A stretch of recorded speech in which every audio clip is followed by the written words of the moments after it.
Hai, di video kali ini gue bakal ngomongin soal mic wireless yang sangat portable, yaitu adalah JT MX2. Jadi buat lo yang lagi nyari-nyari mic wireless buat bikin konten atau cuma pengen upgrade kualitas audio, atau mungkin buat live shopping atau live streaming ya, gue bakal kasih pendapat jujur gue soal produk ini. Jadi tanpa basa-basi lagi, langsung aja kita mulai videonya.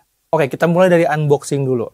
Di dalam boxnya ini, lo bakal dapetin dua mic wireless beserta dengan receivernya juga. Dapat dua dead cat juga di charging case-nya, dan ada kabel Type-C to Type-C, Type-A to Type-C, kabel TRRS to TRRS buat connect ke smartphone, sama ada satu TRRS to TRRS buat connect ke kamera juga. Ada kabel Lightning to Type-C juga, dan ini ada adapter Type-C to Lightning.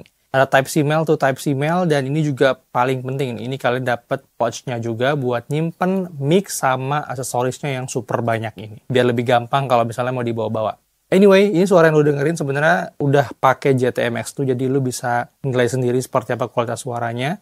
Dan kalau dinilai dari segi desain, jujur ini simple, nggak terlalu banyak beda sama mic wireless lainnya. Kalau soal build quality menurut gue ya cukup solid lah buat harga segini, tapi nggak yang wah banget juga. Yang paling penting dari mikrofon ya jelas adalah kualitas suaranya. Nah, JT-MX2 ini tuh dia udah omnidirectional, artinya dia nangkep suara dari semua arah. Di satu sisi ini bagus buat lo yang nggak mau ribet ngarahin mikrofon ke mulut. Tapi kalau di sisi lain, mic ini tuh bakal nangkep semua suara. Termasuk juga suara yang nggak lo pengen.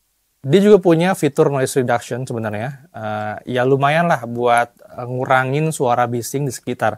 Tapi jangan berekspektasi terlalu tinggi ya. Karena meski udah ada noise cancellingnya atau noise reductionnya, ini masih ada suara-suara latar yang keculik sebenarnya. Jadi kayak mungkin masih harus hati-hati lagi milih tempat kalau misalnya lu mau take video biar dapat hasil suara yang terbaik. Soal baterainya ini gue kasih poin plus di sini karena memang mikrofon itu bisa bertahan sampai 20 jam. Yang mana oke banget buat lo yang sering rekaman berlama-lama atau lo yang sering rekaman di luar ruangan atau di luar rumah. Terus lo juga dapat charging case-nya di sini, jadi mikrofon itu bakal otomatis ke-charge setiap lu masukin lagi atau simpan lagi ke dalam charging case-nya.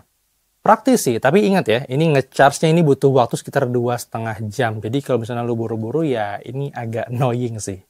Mic ini juga punya jangkauan sampai 100 meter, jadi buat lo yang sering syuting di tempat luas, ini bisa ngebantu banget dan bisa jadi poin plus. Udah gua tes juga, ini di area terbuka memang masih oke ya. Oke, jadi sekarang gue mau ngetes kualitas suara dari JT MX2 seperti apa di luar ruangan.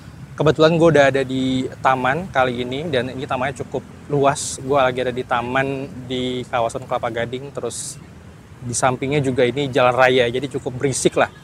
Jadi makanya ini juga gue pakai dead cat-nya. Ini angin-angin juga cukup kencang, sekitar jam 3-an, jam 3 sore sekarang. Emang mungkin nggak terlalu kencang kayak jam 2 atau jam 1, tapi masih ada noise angin harusnya.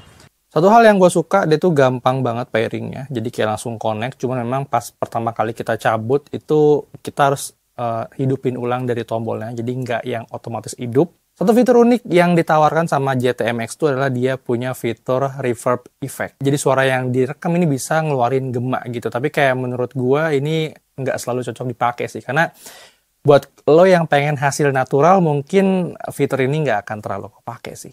Karena kalau gue pribadi, jujur gue paling nggak pernah pakai fitur ini. Ya gue pengennya ngerekam suara, yang ngerekam suara aja, nggak usah pakai reverb. Kecuali emang gue mau nyanyi gitu atau mau karaoke, itu baru pakai reverb.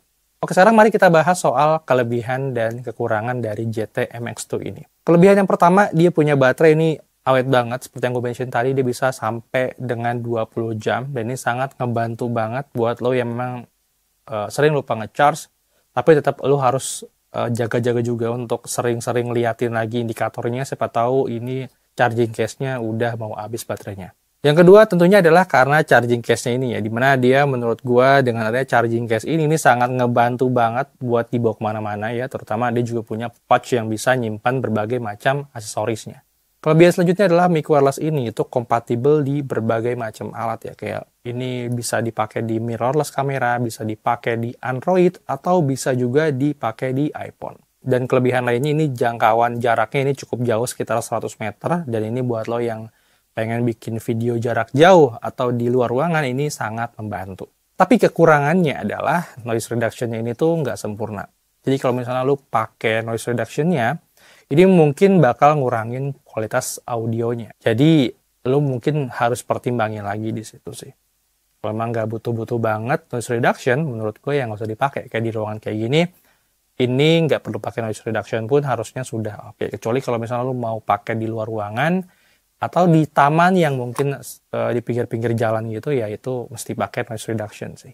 Kekurangan kedua menurut gue di fitur reverb nation yang kayak agak kurang kepake sih buat banyak orang.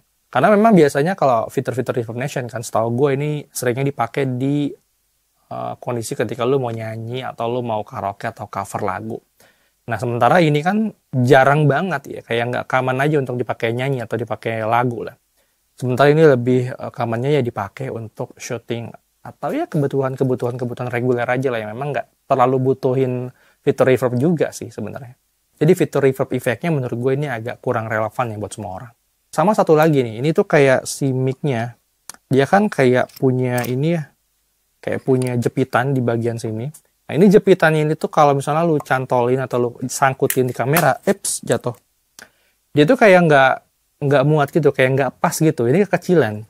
Jadi kalau misalnya lu pakai kamera profesional, let's say kayak kamera mirrorless, kan itu bisa disangkutin di bagian atasnya nih kamera mic-nya. Sorry, kayak receiver-nya ini. Nah, karena si jepitannya ini kecil, jadi kayak longgar gitu. Jadi dia kayak goyang-goyang. Nah, memang bisa dijepit sih, tapi kalau menurut gua ya ini jadi agak PR aja sih. So itu dia review gue untuk JT MX2. Menurut gua ini mikrofon memang cukup oke ya buat lo yang memang baru mulai bikin konten atau mungkin butuh mic wireless yang bisa diandalkan buat outdoor.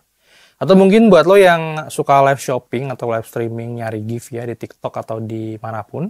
Walaupun memang belum sempurna ya, ini bisa banget lo pakai dan cukup bisa diandalkan. So, sekian dulu video kali ini. Makasih banyak buat kalian yang udah nonton video sampai habis. Jangan lupa kalau ada pertanyaan silahkan komen aja di bawah. Nggak usah ragu, pasti gue balas. Dan kalau misalnya kalian terbantu, silahkan klik tombol like. Dan link pembelian untuk produk JT-MX2 ada di...